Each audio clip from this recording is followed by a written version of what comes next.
Have you ever witnessed a family tearing itself apart over money, pride, and control? This isn't just another story, it's one of those shocking family revenge stories that makes you question how far people will go.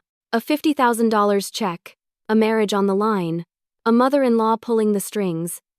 If you've ever lived through something like this, share your thoughts below. And if you're watching from the very beginning, let us know in the comments right now. I never thought my marriage would unravel over a dinner plate of pasta and a $50,000 check. But that night, in our quiet apartment overlooking Back Bay, everything shifted. The evening had begun with a strangeness I couldn't quite name. The lights were dimmed, a bottle of wine uncorked, garlic and roasted beets perfuming the air. Ethan, my husband of 7 years, had actually cooked a rare event worth marking on a calendar. He moved stiffly between the kitchen and the table, his expression caught somewhere between nervous pride and concealed dread. I laughed lightly, trying to break the tension. "Did I forget an anniversary?" He shook his head. "Just thought I'd surprise you." But the warmth I expected never arrived. His voice was too even, too measured, as if rehearsed. The apartment hummed with silence. Something was off. And my gut told me this was no ordinary dinner. When the doorbell rang at 8 p.m., I knew. Ethan's mother, Patricia Miller, swept in like a storm, her perfume heavy, her coral lipstick bright against a leopard print shawl. She didn't even look at me before saying, "Well, aren't you too cozy?" Her voice dripped with judgment. The kind she had perfected over decades. Patty had always been a presence I endured rather than welcomed. She called before sunrise for trivial questions, dropped by unannounced, and left little comments like thorns, "You're working too much, Madison," or "No children yet. Such a shame." I had learned to smile through it, to breathe deeply and carry on. But that night, she wasn't here to meddle. She was here to detonate. Dinner began with her talking at Ethan about a friend's daughter named Lauren, about how lovely and traditional she was, about how well she handled children. I chewed slowly, each word sinking like a stone into my stomach. Then, between bites of salad, she dabbed her lips with a napkin and said, "I'll get right to the point. Madison, I'll pay you $50,000 if you agree to divorce my son." The room froze. The clink of silverware stopped. I blinked. Sure, I had misheard. Ethan stared down at his plate, his shoulders hunched. No protest, no shock. Just silence. I laughed a brittle, sharp sound I barely recognized as mine. "You can't be serious." Patty's eyes glittered. "Dead serious. You've made it clear you don't prioritize family. That's fine. But Ethan deserves a chance with someone who wants children. Someone real." The word real landed like a slap. My throat tightened, but I forced myself to speak. "A real wife? Patricia, I've been married to your son for 7 years. She leaned back, unbothered. "And still no grandchildren. Time is ticking." The audacity stole my breath. Heat rose in my chest, spreading like wildfire. I looked at Ethan, desperate for a defense, for anything, but he only fumbled with his fork. "Do you agree with her?" My voice trembled, sharp as broken glass. His pause was unbearable. Then softly he said, "I've been thinking about it too." The air left my lungs. My world tilted. I gripped the edge of the table, trying to steady myself as the floor seemed to give way. "An arranged date?" I asked. "While we're still married?" "It's not like that," Ethan mumbled. "Lauren, she seems nice. She wants a family." The silence that followed was deafening. My jaw clenched so hard I could feel my teeth grind. Patty smoothed her napkin, calm as a queen settling her affairs. "Think about what you could do with that money, Madison. A fresh start. Peace. No bitterness, no custody battles. Just clean." It was obscene, cruel. And yet, beneath the shock, something in me hardened. My pulse slowed, my breathing steadied. "Fine," I thought. "If this is the game, I'll play it and I'll play to win." I lifted my chin. "You want me gone? You'll pay every cent up front. In writing. No contact, no second chances, no guilt trips. You sign, I sign, and I disappear." Patty's eyes widened slightly. Ethan's head jerked up, stunned. "You thought I wouldn't agree?" I asked, my voice cold. If I'd known freedom only cost $50,000, I'd have offered you the check years ago. The rest of the night passed in a blur. Patty smirked in quiet triumph, Ethan avoided my gaze, and I excused myself before dessert. 2 weeks later, the paperwork was signed. The check cleared. I packed my life into boxes and moved into a one-bedroom rental near my office. The silence of that apartment was heavy but clean, like shedding a coat I'd worn too long. For the first time in years, I slept without listening for footsteps or bracing for criticism. No more unwanted calls at 6:45 a.m., no more judgment at holiday dinners. I had traded a marriage for peace, and though my heart ached, a small part of me felt free. But freedom has its price, and sometimes the debt comes back with a vengeance. Because exactly 1 week after the divorce was finalized, my phone lit up with 56 missed calls, all from Patricia. One frantic voicemail waited at the top of the list, her voice cracked, wild with panic. "Madison, please call me back. It's urgent. We need to talk about the money and about Lauren." Everything's gone wrong. I sat frozen, the phone trembling in my hand.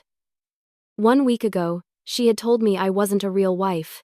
Now, she was begging for my help. What had gone so terribly wrong in just 7 days? Divorce has a sound. It isn't shouting or breaking glass, it's the hollow quiet of cardboard boxes sliding shut, the echo of a key dropped on a counter for the last time. When I closed the door to our Back Bay apartment and handed over the keys, the silence hit me like a wave. 7 years of Sunday routines, grocery lists, and late-night conversations dissolved into emptiness. The walls didn't remember the laughter. They only magnified the space Ethan and I no longer filled. My new apartment was smaller, a one-bedroom on the second floor of a brick building near my office. It smelled faintly of fresh paint and loneliness. The furniture hadn't arrived yet, so my first night was spent on an air mattress with a single lamp flickering against bare walls. I stared at the ceiling until dawn, feeling strangely light, like I had shed a second skin I never realized had been suffocating me. The check from Patricia had already cleared. $50,000 cold clinical freedom. Along with it came a handwritten note in sweeping cursive. "No hard feelings, you'll thank me one day." I didn't thank her. I didn't respond at all. If this was a transaction, then fine, it was complete. My conscience was clean. My record signed in ink. During those first few days, I tried to build a rhythm. I filled the new space with small comforts. Candles from Target, a secondhand coffee table, a blue ceramic mug that felt right in my hands. I worked late, buried myself in spreadsheets and quarterly reports. I ate frozen meals on the couch, convincing myself that silence could taste like peace. And it did, at first, until the calls began. The first came exactly 7 days after the divorce was finalized. I was walking home from the office, balancing my laptop bag on one shoulder, when my phone buzzed. Patricia Miller. I stopped in the middle of the sidewalk, the name glaring up at me. For a moment, I thought about answering, then pressed decline. My heart pounded against my ribs. An old reflex I hated. Minutes later, the phone buzzed again. Decline. Again. Decline. By the time I reached my apartment door, there were 12 missed calls. By morning, the number had ballooned to 56, all from Patricia. One voicemail waited, its little red dot burning into the screen. I pressed play. Her voice crackled, nothing like the smug woman who had slid a check across my dinner table. This was frantic, disjointed, like a storm battering through the receiver. "Madison, please call me back. It's urgent. We need to talk about the money and about Lauren. Everything's gone wrong. Please, it's not what it looks like. Just call me." I froze. The sound of her desperation filled the room, bouncing off my half-decorated walls. She sounded terrified. I set the phone down on the table like it had burned me. For minutes I just sat there, staring. Lauren, the girl Patty had paraded across the dinner table like a prize horse. The girl Ethan's silence had all but chosen for him. What about her could possibly drive Patricia to 56 phone calls in 12 hours? I didn't want to know. For days I ignored the buzzing phone, turning it face down during meetings, silencing it at night. I poured myself into work, arriving early and staying late. Charts that didn't need reviewing suddenly demanded my attention. Reports that could wait became urgent. Anything to keep me from thinking about Patty's voice begging in my ear. But avoidance only works until the world corners you. That Thursday, just after lunch, my phone lit up with an unknown number. I ignored it. 5 minutes later, it rang again. Then again. Each time, a different number. It was like whack-a-mole with desperation. Finally, at 3:12 p.m., a text appeared from a number I hadn't seen in weeks. "Ethan, we just want to talk. 5 minutes, please." My stomach turned. My hands trembled on the desk. He still had my number saved. I turned the phone off and shoved it into my drawer. That night, I deliberately stayed late at the office, watching the windows grow dark around me as I triple-checked formulas I knew were correct. By 8:50 p.m., the janitor's cart rattled past my cubicle, and I had no excuse left. I stepped into the cold Boston air, my breath clouding, and froze. There they were, Patty and Ethan, standing together on the sidewalk across from my building, like ghosts waiting for me to step outside. Patty's makeup was smudged, her lipstick fading into uneven lines. Ethan looked thinner, his eyes ringed with exhaustion. They weren't the triumphant pair I'd left behind. They were fractured. My chest tightened. The doorman glanced at me with sympathy, but he didn't move. I was alone in this. Patty's voice sliced through the night. "You're ignoring us?" "Madison, I've been standing here for an hour." People passing slowed, curious. Ethan stepped forward, his voice strained. "Maddie, please. Just talk to us." The air prickled with shame and spectacle. I clenched my jaw and muttered, "Not here." 10 minutes later, I found myself in a nearly empty diner 2 blocks away, sliding into a booth near the door. The overhead lights buzzed faintly. A waitress with tired eyes poured coffee we didn't ask for. I folded my arms across my chest. "Talk." Patty smoothed her cardigan with trembling fingers, the queen stripped of her crown. "I think we may have acted hastily. And now, certain things have come to light." Ethan shifted uncomfortably, eyes flicking toward the door. "Lauren. It had to be about Lauren. But what could possibly have gone so wrong that the woman who bought my absence now begged for my presence?" The diner smelled of burnt coffee and fried onions, the kind of scent that clung to your clothes long after you left. The fluorescent lights hummed above us, casting everything in a washed-out glow. I sat in the booth closest to the door, my coat still on, my purse tucked tightly at my side. Across from me sat Ethan and Patricia, looking like shadows of themselves. Patricia's lipstick was smeared, her shawl slipping off one shoulder, her hair frazzled in a way I had never seen before. Ethan's shirt was wrinkled, his collar wilted, his hands restless on the table. They looked less like victors of a clean divorce and more like people who had lost everything. I stirred the untouched cup of coffee the waitress had set in front of me, the spoon clinking against porcelain, each sound sharp in the silence. "You wanted to talk," I said finally. "So, talk." Patricia smoothed her cardigan, her fingers trembling. "We may have miscalculated," she said, her voice breaking around the edges. I raised an eyebrow. "Miscalculated? That's a strange word for bribing your son's wife out of her marriage." "Madison, please," she whispered, eyes darting around as if the cracked leather booths might have ears. "It's about Lauren." There it was. I leaned back, folding my arms. The replacement bride. The perfect family maker. What about her? Ethan's eyes flicked up, guilt swimming in them. It didn't go the way Mom said it would. Patricia shot him a sharp look, but the damage was done. My pulse quickened, a sick mixture of anger and vindication. "Explain," I demanded. Patricia exhaled, her shoulders sagging. "Lauren's family. They expected more. They insisted Ethan stay with them. At their house. Just for a while. To show commitment." Ethan's face tightened. "It was supposed to be a trial period. But it wasn't what I thought." I blinked, stunned. "A trial period? Like a lease?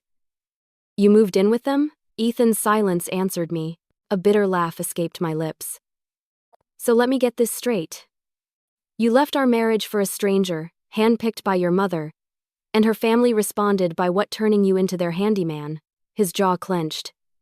"It wasn't like that." Patricia's voice sharpened. "Don't be dramatic, Madison." But Ethan cut in, his tone weary. 3 days in, they had me mowing lawns, cleaning gutters, cooking for 9 people. Lauren's brothers call me the houseboy. I stared at him, then at Patricia. You sold your son into domestic labor. Patricia's cheeks flushed crimson. Watch your tone. It's not like that. I had debts. Lauren's mother promised to cover them if Ethan cooperated. I felt my stomach drop. You paid me off with money you didn't even have? Money you thought would come from pawning your son off like a piece of collateral? Patricia swallowed hard, her eyes glistening.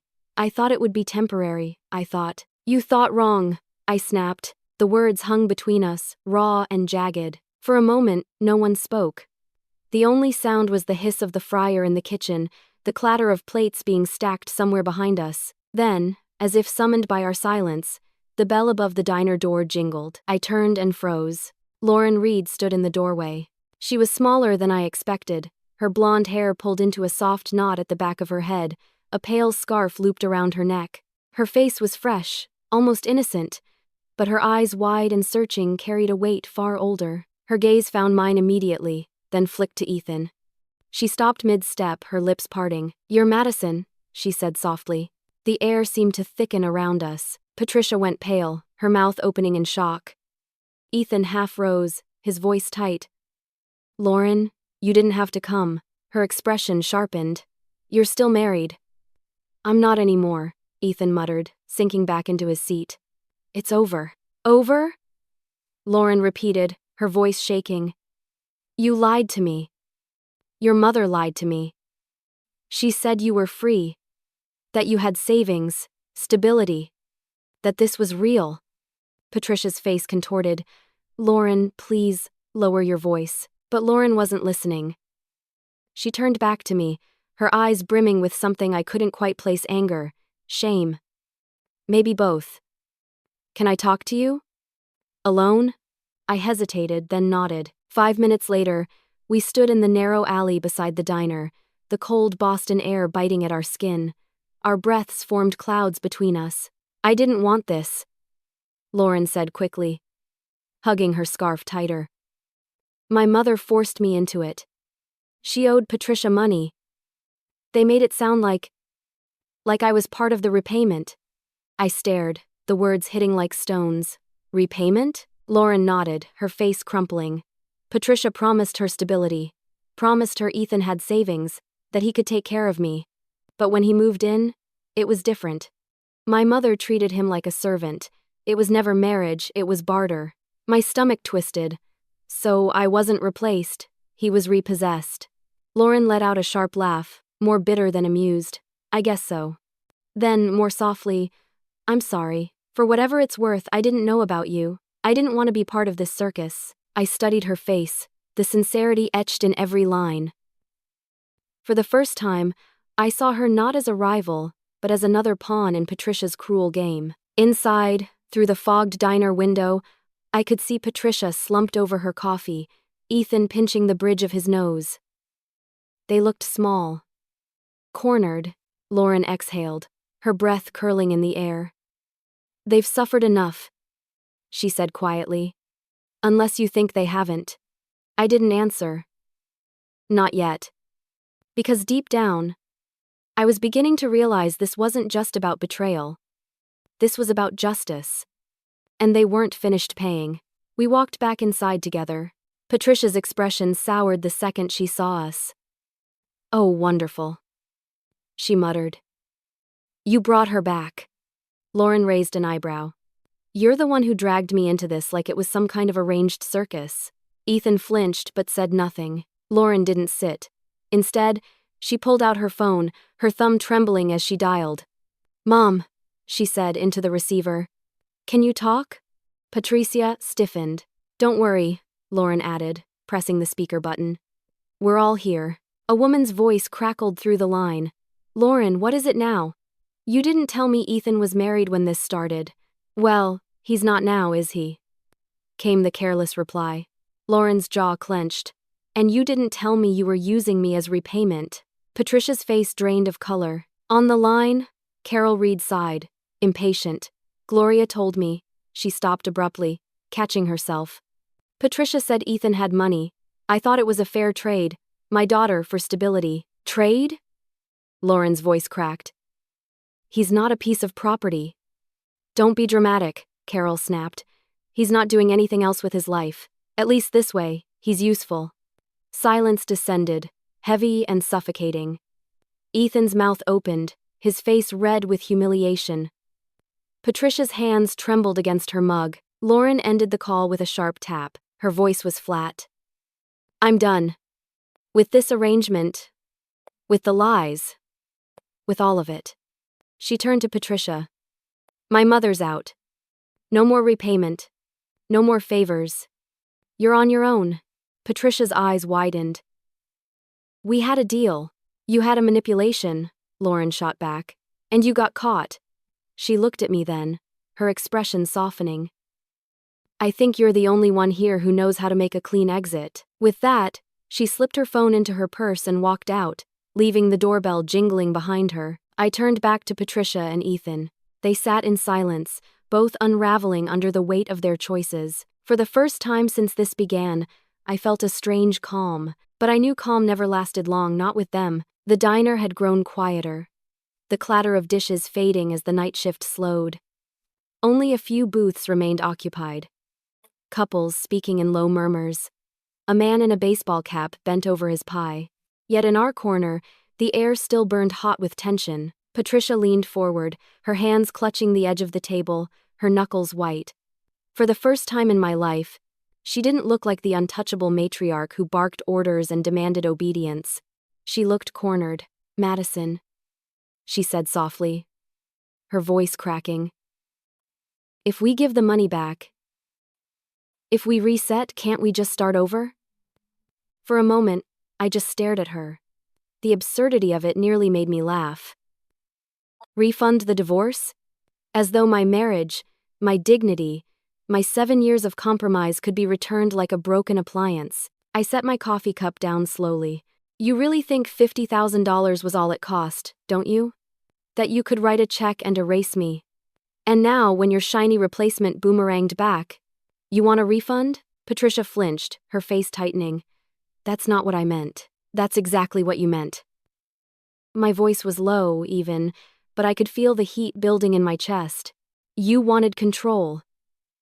You wanted to dictate who Ethan should marry, how I should live, what my worth was. Well, congratulations. You won your little game.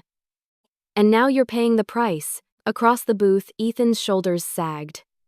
He pressed his fingers to his forehead, shame radiating off him in waves. Don't put this all on her, he muttered.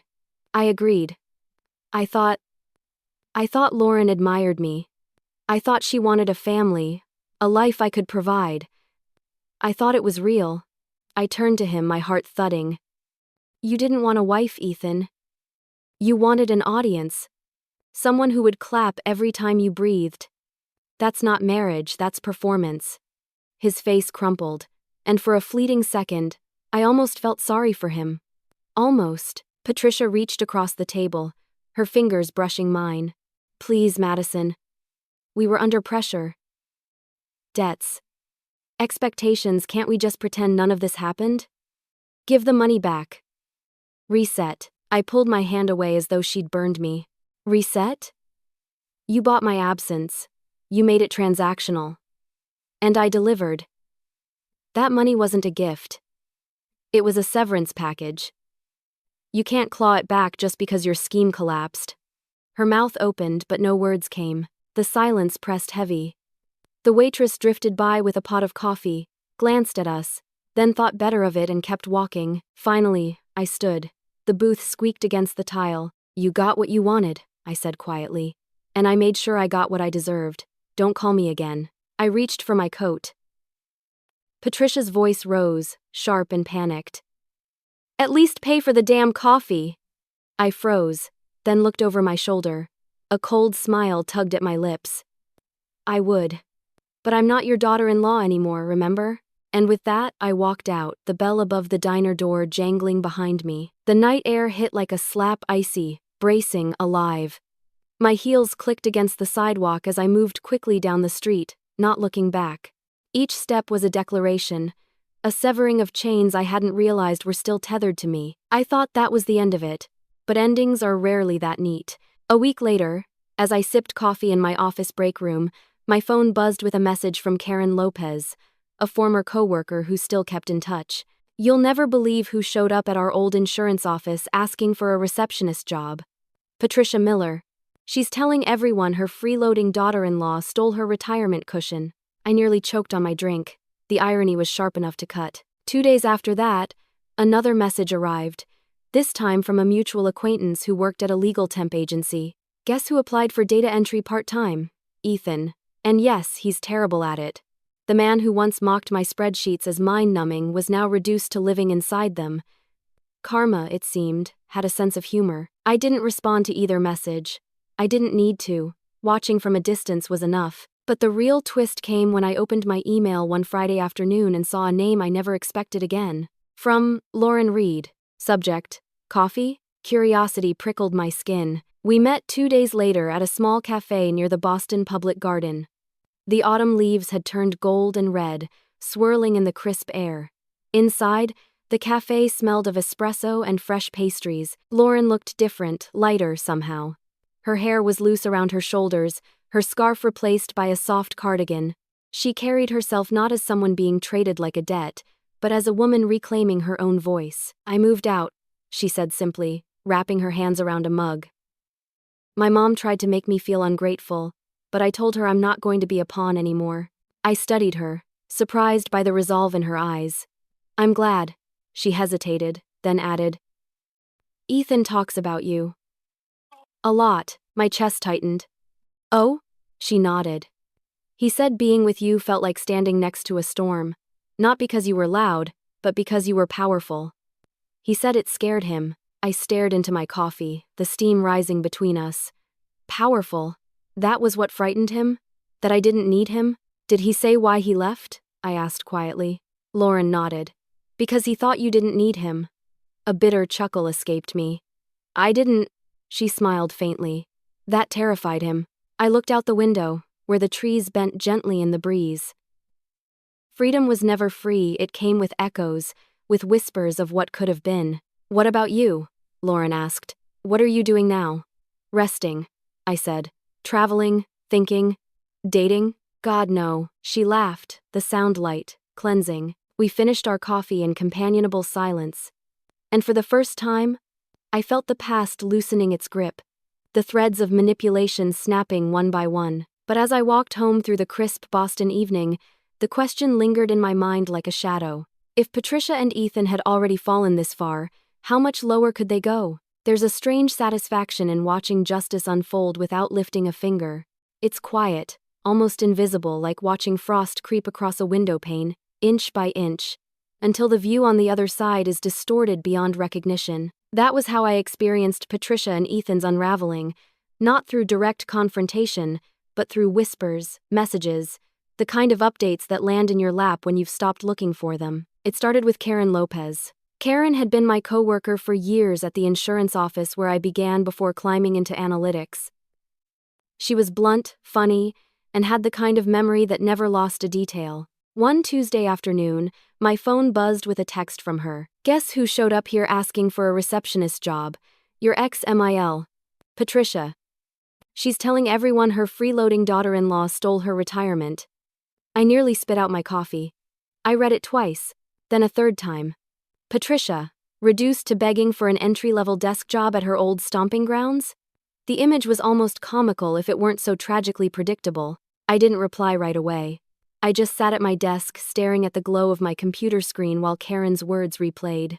Patricia, the self-appointed queen of family values, spinning tales about me to cover her own ruin. 2 days later, another message came, this time from a different acquaintance.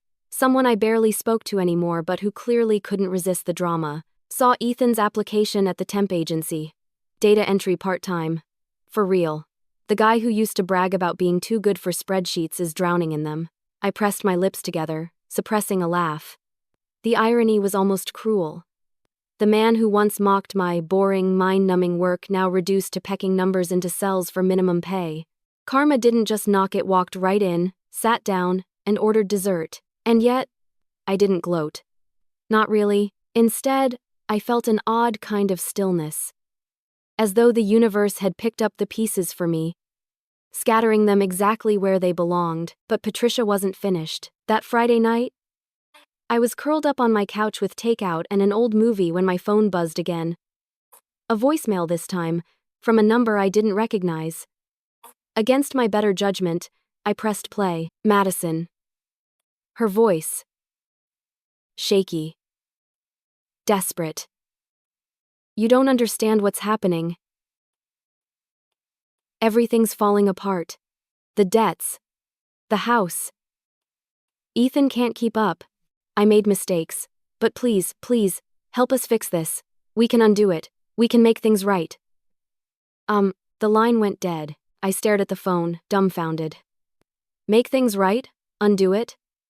How do you undo betrayal signed in ink and sealed with a cashier's check? My instinct was to delete it immediately. But instead, I replayed it once more, letting the cracks in her voice sink in. Patricia wasn't just panicked. She was unraveling. Over the next week, more messages trickled in.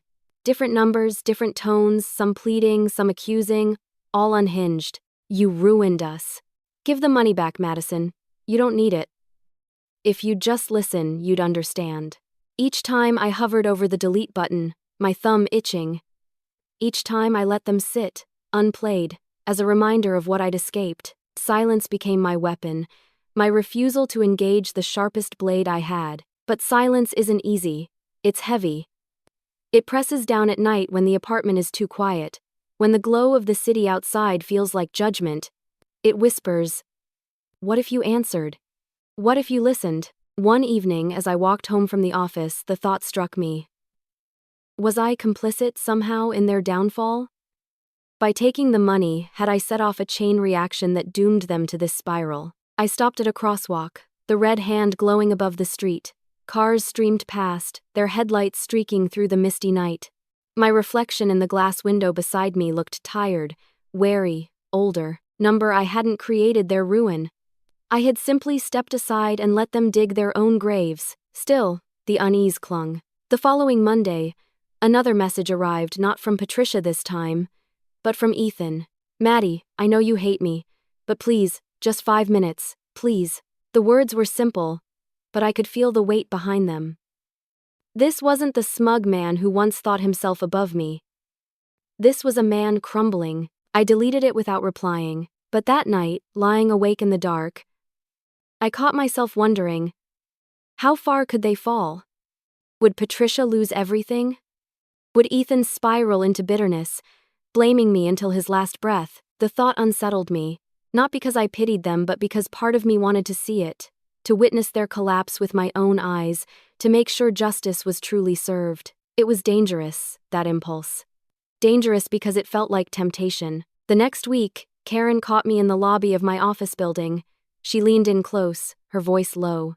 I saw Patty again. She looks bad. Like, really bad. Word is she's selling her jewelry. And Ethan? He's practically living in a suit that doesn't fit. Everyone's talking. I forced a smile, but inside my chest, a storm churned. How long before they came knocking again? How long before silence stopped being enough? That Thursday night, I was walking home when I saw a shadow across the street. A figure standing under a lamppost, hunched, watching. Patricia. Her eyes met mine across the traffic. Hollow, frantic. She didn't cross, didn't move, just stared. The light turned green. People surged forward. When I glanced back, she was gone. That night, I couldn't sleep. I lay in bed staring at the ceiling, the hum of the radiator filling the silence. Her face haunted me, and for the first time since I left Ethan, fear slipped in. Not because I thought Patricia would hurt me, but because desperate people do desperate things. The message came early in the morning, before the city fully woke. My phone buzzed across the nightstand, pulling me out of shallow sleep. From Lauren Reed. We should talk. There's more you don't know. I stared at the screen, my heart tightening. The last time I had seen her, she had stormed out of the diner, her voice clear, her defiance unshakable. I thought that was the end. But clearly, it wasn't. Tensters. I typed and deleted 3 replies before finally settling on one word. When? Her response was immediate. This afternoon? Cafe near the public garden, 2 p.m. By the time I left my office for lunch, my stomach was a knot. The cafe was warm and bustling, filled with the scent of espresso and baked bread.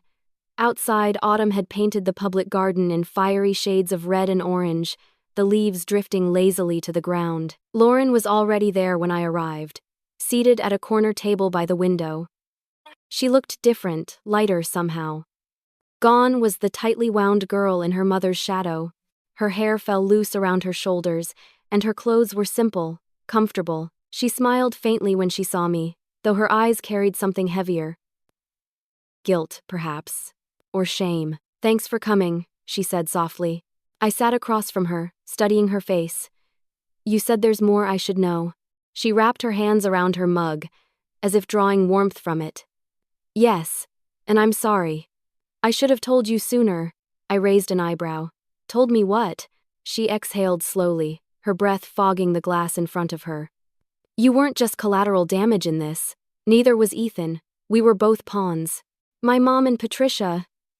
They arranged everything like it was business. My mom owed her money, bad investments, failed ventures. Patricia offered her an out. Me.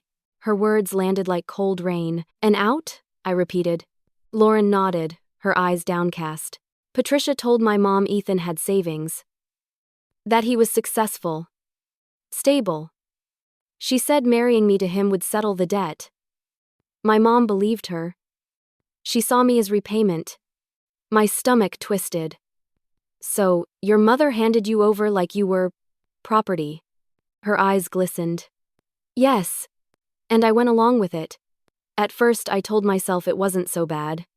Ethan seemed nice enough, awkward but not cruel.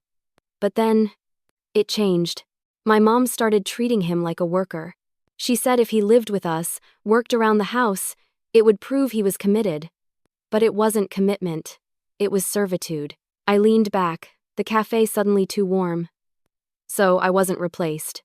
He was repossessed. Lauren let out a dry, humorless laugh. Exactly. We sat in silence for a moment, the hum of voices and clinking cups filling the space between us. Finally, she looked up. I want you to know I never wanted this. I didn't even know you existed until that night at the diner. My mom and Patricia told me Ethan was divorced, that you were long gone. I studied her, weighing her words. Her face was open, raw. I believed her. Why tell me all this now? I asked. Her fingers tightened around her mug. Because I'm done. I moved out. I told my mom I won't be her pawn anymore. And I thought, maybe you'd want to know the whole truth. Maybe you deserve that. Something in her tone softened the walls I had built. For months, I'd seen her as the enemy, the replacement, the symbol of everything I lost. But sitting across from her now, I realized she was just another woman caught in Patricia's web, just like me. You're braver than you think, I said quietly. She blinked, surprised. Braver? I nodded. It takes courage to walk away from your family, from expectations, from manipulation. I know how heavy that feels. Her lips trembled into a small smile. Thank you. She hesitated, then added, Ethan talks about you. A lot. My chest tightened. Oh? He said, being with you felt like standing next to a storm. Not because you were loud or cruel, but because you were powerful. He said it scared him. A bitter laugh escaped me. Scared him? She nodded. Yes, because you didn't need him. He didn't know how to be with a woman who stood on her own. I stared at my hands, the truth sinking like a stone. For years, I'd carried guilt over our marriage, wondering if I had failed him, failed us. But in that moment I understood. My independence wasn't a flaw. It was his fear. Lauren reached across the table, her voice gentle. I think he admired you. But admiration turned into insecurity. And insecurity turned into betrayal. I met her eyes, and for the first time, I didn't see a rival. I saw a mirror. We finished our coffee in silence, the weight of our shared scars binding us. When we finally stood, she touched my arm lightly. Take care of yourself, Madison. You deserve better than all of this. I nodded. So do you. Outside, the air was sharp, the leaves swirling around our feet as we walked in opposite directions. That night, I lay awake replaying her words. A storm. Powerful. Terrifying. I had spent years trying to be smaller, quieter, easier to love. And all along, the truth was that my strength had been the very thing they couldn't handle. I turned onto my side, the hum of the city outside my window lulling me. For the first time, I felt a flicker of peace, but peace never lasts long. The next morning, I found a slip of paper wedged under my apartment door. No envelope. No signature, just a torn scrap. Scrawled in uneven handwriting. We're not done. Not yet. The handwriting was unmistakable. Patricia's. There's a kind of silence you can only find in the mountains. Not the hollow silence of an empty apartment or the brittle quiet of a tense dinner table, but a full-bodied silence that wraps itself around you like a heavy quilt. It doesn't suffocate, it steadies. That was what I craved when I boarded the train north to Vermont. No agenda, no luggage full of expectations, just a duffel bag, a notebook, and a single determination to get away. The ride itself felt like an unraveling. Boston's skyline gave way to suburbs, then rolling hills, then stretches of fiery autumn woods. Maple trees blazed in crimson and gold, their leaves scattering across the tracks as the train cut north.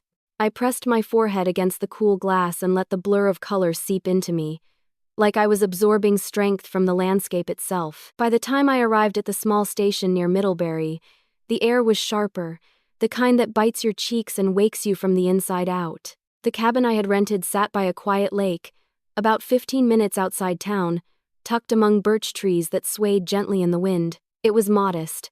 A wooden deck that creaked underfoot, a fireplace that smelled faintly of pine, windows that looked out over water so still it seemed like a mirror. Inside, the walls were lined with books left behind by past renters, mystery novels, poetry, dog-eared guidebooks of the Green Mountains. For the first time in months, maybe years, I felt myself breathe, really breathe. The first night was strange. Alone in that cabin, with no one to overhear, no footsteps outside my door, no phone buzzing with Patricia's desperation, I expected relief. And yes, relief came, but so did something else. Grief. I lit a fire, curled up under a blanket on the couch, and listened to the crackle of burning logs. The shadows danced along the walls, alive and restless. And that's when the tears came. Not the sharp, angry tears I had swallowed at the dinner table when Ethan admitted he'd thought about leaving. Not the bitter tears of betrayal. These were softer, heavier, like rain on a roof. They carried years of silence, years of pretending, years of making myself smaller to fit into a mold that was never mine. I cried until my body ached. And when the tears finally ran dry, I stared at the embers glowing faintly in the hearth and whispered, "You're free." It felt foreign on my tongue, like speaking a new language. But it was true. The days passed in a rhythm that felt both new and ancient. I woke with the sun, the light spilling across the lake in streaks of gold. I brewed coffee in the little kitchen, the scent filling the cabin. I sat on the deck, wrapped in a sweater, notebook in hand, writing down pieces of myself I thought I'd lost. I am not a failure because I chose myself. I am not disposable. I am not afraid to be alone. I hiked the trails nearby, the crunch of leaves under my boots grounding me with each step. I watched deer dart between trees, saw a hawk wheel overhead, heard the rush of a stream hidden among rocks. Out there, in the crisp mountain air, my problems felt both small and strangely clear. At night, I built fires and cooked simple meals, roasted vegetables, grilled chicken, nothing fancy but enough. I read old books, underlined passages that spoke to me, filled the margins of my journal with questions. What do I want now?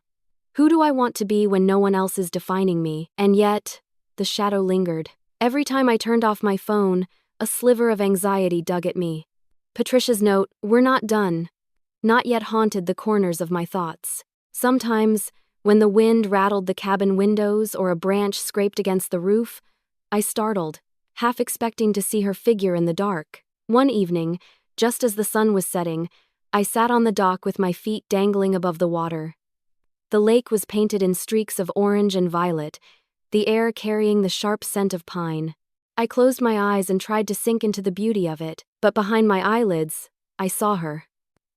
Patricia, hunched under the lamppost that night in Boston, her eyes hollow, her posture frantic. I saw Ethan, his shoulders slumped, drowning in shame, and I heard Lauren's voice again. They've suffered enough, unless you think they haven't. Had they? The question gnawed at me.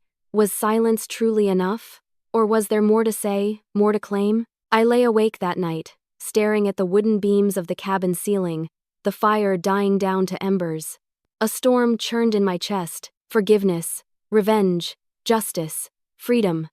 The words tangled together, impossible to separate. On the 5th day, I took a long hike up a ridge that overlooked the valley. The climb was steep, my muscles aching, my breath visible in the cold air. But when I reached the summit, the world spread before me, rolling hills blanketed in color, the lake glinting like a jewel, the sky endless and blue. And standing there, with the wind whipping against my face, I felt something shift. I wasn't defined by Ethan's weakness, or Patricia's schemes, or Lauren's inheritance of manipulation. I wasn't defined by divorce papers or checks or debts. I was defined by this, the choice to keep standing, to keep breathing, to claim my life, storm and all. The tears came again, but this time, they were different. Cleansing. Not grief, but release. I whispered it again into the wind. You're free, and this time, I believed it. That night, I sat by the fire with my journal open, writing until my hand cramped. I poured every thought onto the page, every rage, every sorrow, every flicker of hope. I wrote about Patricia's smirk at that dinner table, Ethan's silence, Lauren's confession, my own fear of being unlovable. By the time I closed the notebook, the fire had burned down low, and I felt lighter. For the first time in a long time, sleep came easily, but peace, I learned, is fragile. The next morning, I stepped onto the deck with my coffee, the steam curling into the crisp air. The lake was still, the surface smooth as glass, and then I saw it. A ripple, not the kind made by fish or breeze, a deliberate ripple, as if something or someone had moved through the water's edge. I set my coffee down, my heart thudding. Across the lake, half hidden among the birch trees, stood a figure, too far to see clearly, too still to be random, watching. A chill ran through me. Patricia's words echoed in my head. We're not done, not yet. I blinked, and the figure was gone. But the unease stayed, sharp as the mountain air. Morning on the lake was a silver hush, the kind that made sound feel like a trespass. I stood on the deck with my coffee cooling in my hands and stared at the far shore where I'd seen the figure the day before. Birch trunks flashed white between the pines. Nothing moved. Part of me wanted proof: footprints on the bank, a discarded bottle, anything to tell me I wasn't just seeing the echo of Patricia's threat. Instead, I put on my boots and walked the trail anyway. The ground was soft with fallen leaves, damp where the light hadn't reached. I found deer tracks, a scatter of acorns, the faint slide of a canoe keel where someone had put in at dawn. Maybe it was a fisherman. Maybe it was nobody at all. Maybe it was fear, wearing a shape. Back at the cabin, I packed slowly. Journal, books, the sweater that still held the smell of wood smoke. Before I locked the door, I stood in the center of the room and listened to the quiet, steady, generous whole. Thank you, I said. To the silence, to the trees, to the version of myself that had finally shown up here and sat long enough to hear her own heartbeat. The train south felt different than the train north. I didn't press my head to the glass this time. I watched the maples blur by and let my mind go blank. No rehearsed arguments, no what-ifs. Just mile after mile of color giving way to gray, mountains giving way to city. Boston greeted me with its usual contradictions. Wind knifing between buildings, a guy singing off-key near the station doors, the smell of coffee and fried dough drifting together. I took a rideshare home and climbed the stairs to my apartment, the key turning with the easy click I'd come to love. Home. Small, imperfect, mine. I set my bag down, washed my face, and made tea. When I finally flipped my phone off airplane mode, the notifications stacked like a column of stacked plates about to tip. For a second, I just held the phone, breathing, then I opened them. The first was an email from Ethan. Subject: I'm sorry. I hovered over the preview line and then tapped. Maddie. I don't know what to say that won't sound small. I'm sorry. For all of it. For the silence. For agreeing to something I didn't understand. For letting my mother speak for me. You didn't deserve any of it. I thought admiration would make me feel whole. I thought being needed was the same as being loved. I was wrong. I'm trying to fix things. I got a job. It isn't much, but it's mine. I know I have no right to ask anything, but if you can find it in you to forgive me someday, I'd be grateful. If not, I understand. Either way, I hope you're okay. As to E, I read it twice. There was no defense in it, no bargaining. Just a man standing in the rubble of his own choices and calling it by its name. My throat ached with the complicated mercy of it, how apologies can be honest and still not be invitations. I archived the email. The next notification was a voicemail from Patricia. I stood in the middle of the kitchen with my thumb over the play button and told myself I didn't need to hear it. Then I pressed play anyway. Her voice was smaller than I'd ever heard it. Madison, she whispered. Like my name itself might crack in her mouth. I don't know how to do this. I don't know how to be the villain. I wanted what I thought was right. I was wrong. The debts are... It doesn't matter. None of it matters. I'm sorry. If you could just... A pause. The ragged edge of breath. If you could just tell me how to live with the shame. The message ended. No demands, no price. Just a woman staring down a mirror without her armor. I set the phone on the counter and stared at the wall. There are some things you can answer and some you can't. I could forgive privately, and I would, because I needed the room it would make in my chest. But I didn't owe her access to that forgiveness. Boundaries weren't punishment, they were air. I deleted the voicemail. That night, I slept without dreams. In the morning, I walked to work with a scarf wrapped high against the wind and bought a bouquet of grocery store tulips on the way. I set them on my desk, pink against the gray of spreadsheets and monitors, and answered emails like any other day. Normal, I realized, was a kind of miracle you earn piece by piece. At lunch, Karen swung by my cubicle. You look different, she said, narrowing her eyes. Like you left something heavy somewhere. I did, I said. Up north. She nodded like she understood, even if she didn't reason. You hear the latest? She asked, voice lowering. Patty's moved out of that big house. Something about refinancing gone sideways. Ethan's still at the agency. Word is he's keeping his head down. Good, I said, and meant it. Not the cruelty of it. The accuracy. Everyone was exactly where they belonged, inside their consequences, doing their own work. After she left, I opened my journal and wrote one line before closing it again. Justice is not a spectacle. It's a door you close and a life you walk into. On Saturday, I took the ring from the back of my dresser, small, classic, carrying a history that no longer belonged to me. I walked it to a jeweler on Newbury Street and sold it without ceremony. The clerk counted bills into my palm, the notes crisp and anonymous. I left with a receipt and light pockets and stopped at a coffee shop, where a flyer near the register caught my eye. A legal aid clinic raising funds for women navigating divorce and custody without representation. I smiled. It wasn't penance, it wasn't revenge. It was alignment. I made a donation in cash. Sunday came soft and slow. I cleaned the apartment, watered the plant I'd somehow kept alive, and roasted a chicken the way my grandmother had taught me, with butter under the skin and lemon halves tucked inside. The kitchen filled with the kind of warmth you can't buy. I ate at the little table by the window and let the late sun turn the walls gold. After dinner, I opened the windows just enough to let the air in and sat with my laptop. There were other emails waiting, sale announcements, a note from a college friend, a newsletter I never read, and one more from Ethan, this time with no subject line and no body, just a single attachment, a scanned copy of a no-contact notice he'd signed with his lawyer, acknowledging the terms we'd agreed to and reinforcing them, a boundary drawn by the person who used to test them. I replied with one sentence, acknowledged. Then I archived that too. Then I did something I'd been putting off. I pulled up my phone log and blocked Patricia's number. I blocked the unknown ones that had circled me for weeks. I cleaned out the saved voicemails and emptied the trash. It was housekeeping, simple and practical.